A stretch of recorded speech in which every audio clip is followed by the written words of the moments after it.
Oke, bismillahirrahmanirrahim. Assalamualaikum warahmatullahi wabarakatuh. Kembali berjumpa lagi dengan saya Kak Agus dalam acara Fisika Itu Mudah.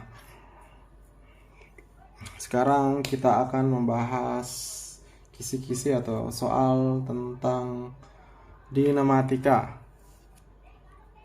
Nah, kemarin kan sudah kinematika kan, sekarang tinggal dinamika. Tinggal dinamika ini. Mulut mudah kesel ya ngomongnya. Oke, dinamika. Nah, dinamika itu tidak terlepas dari hukum 1/2 Newton. 1/2 Newton. Nah, contoh soal dah. Kita langsung ke contoh soal. Tangan kakak hitam ya. Nah, jadi kalau tangan cowok hitam itu tandanya rajin bekerja, kata orang nih, rajin bekerja. Pilihlah cowok yang tangannya hitam, karena cowok yang tangannya hitam itu rajin bekerja. Nah, begitu. Oke, ini misalnya ini M1 nih, ini M2.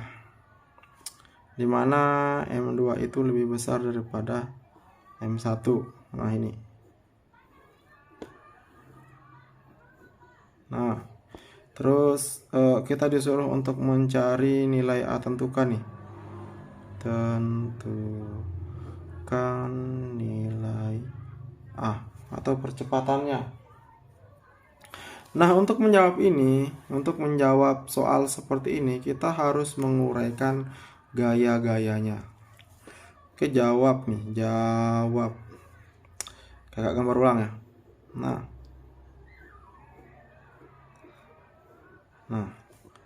kita gambar ulang. Oke. Ini M1, ini M2.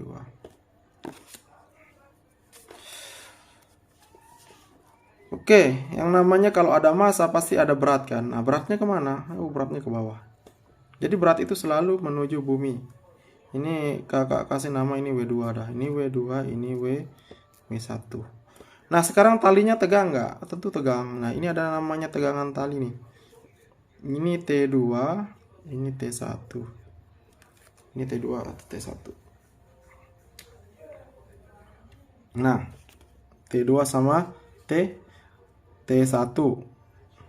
Nah, terus bagaimana cara untuk mencari A-nya? Nah, tentunya kita harus cari satu-satu dulu. Nah, karena M2 itu lebih besar dari M1, maka kita akan mendapatkan ini, mana ini?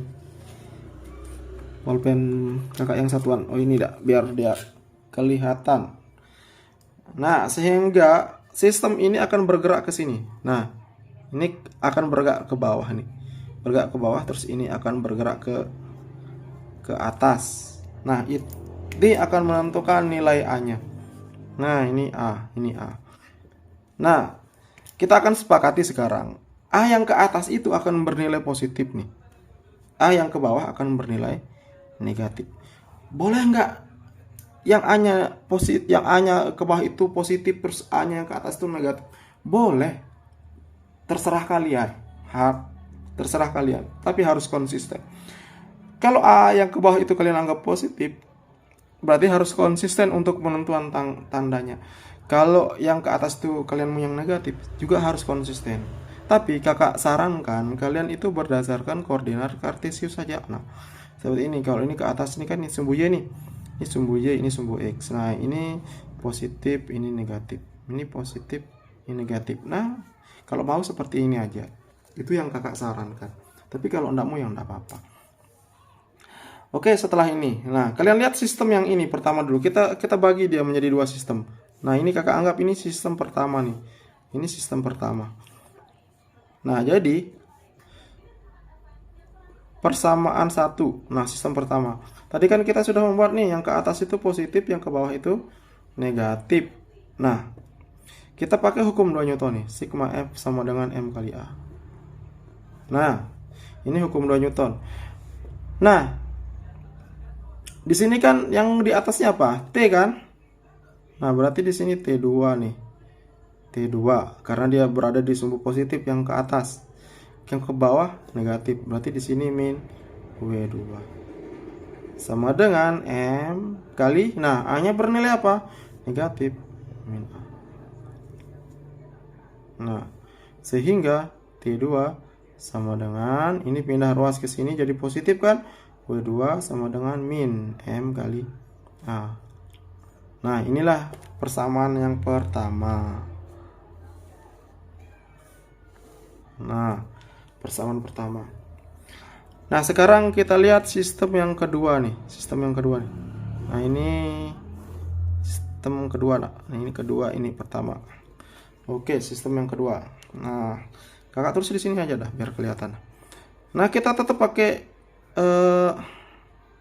hukum 2 Newton. Nah, ini sigma F sama dengan M kali A. Nah, coba dilihat. Nah, di sini kan yang ke atasnya itu T1, ke bawahnya itu ini salah ya, ini seharusnya W1 nih. Nah, berarti di sini T2 min W1 sama dengan A-nya kan positif, berarti di sini M kali A. Nah, pindah ruas, berarti di sini T2 sama dengan W1, bukan T2 ya, ini T1 nih. T1 W1 ditambah M kali A. Coba dilihat antara persamaan 1 sama 2 nih. Nah, di sini pakai positif, di sini pakai negatif. Nah, terus sekarang kita akan mencari A-nya. Karena ini merupakan satu sistem, maka nih, karena dia satu sistem, kalau satu sistem itu terus dia satu tali, maka T1 itu sama dengan T2. Kok bisa sama nih? Harusnya beda. Nggak bisa, harus sama. Kenapa sama? Ini talinya satu, makanya tegangannya itu harus sama. Nah, sehingga tinggal kita samakan. Sini W1 ditambah M kali A sama dengan W2 dikurangi M kali A. Nah, sekarang kita akan pindah ruas di sini. Ini ke sini, ini ke sini. Menjadi, maaf, di sini kita akan dikasih dia ini M2. Ini M1, M1. Nah, berarti ini pindah ruas menjadi M1 kali A ditambah M2 kali A. Ini W2, ini pindah ruas ke sini menjadi W1. Jadi A-nya kita keluarin, M1 ditambah M2 sama dengan W2 min W1. Berarti A sama dengan W2 min W1 per M1 plus M2. Nah, jadi seperti inilah cara mencari nilai A-nya. Oke, enggak kelihatan dari tadi ya. Oke, seperti inilah cara mencari A2-nya. Kak, ada cara mudahnya nggak? Ada. Soal ini bisa kalian selesaikan dalam waktu kurang dari semenit. Terus gimana caranya? Oke, kalau kalian ingin melihat cara mudahnya, bisa kalian ikuti di Instagram kakak. Nanti kakak tuliskan rumusnya. Kalau kalian menggunakan rumus itu kurang dari 1 menit, kalian bisa mengerjakan soal. Nah, sehingga kalau dihitung-hitung nih, misalnya kalau soalnya ada 10 soal, kalau 10 soal terus satu soal itu kurang dari 1 menit, maka kalian akan bisa mengerjakan soal itu dapat 100 dalam waktu 9 menit. Hebat kan? Nah, hebat. Wah, enak kak. Pengen dong diajar. Masuk Semanda makanya. Nanti ketemu sama kakak. Lihat tuh IPA 2 sama IPA-IPA yang lain. Sampai-sampai enggak mau pulang kalau belajar fisika. Oke ya. Sekian dari kakak. Semoga kalian dapat 100. Jangan sampai kalah sama kelas tetangga. Kak, nanya kak, siapa sih kelas tetangga itu? Kelas tetangga itu adalah IPA 4. Nah, itu yang kalian mau kalahkan. Oke ya, sekian. Assalamualaikum warahmatullahi wabarakatuh.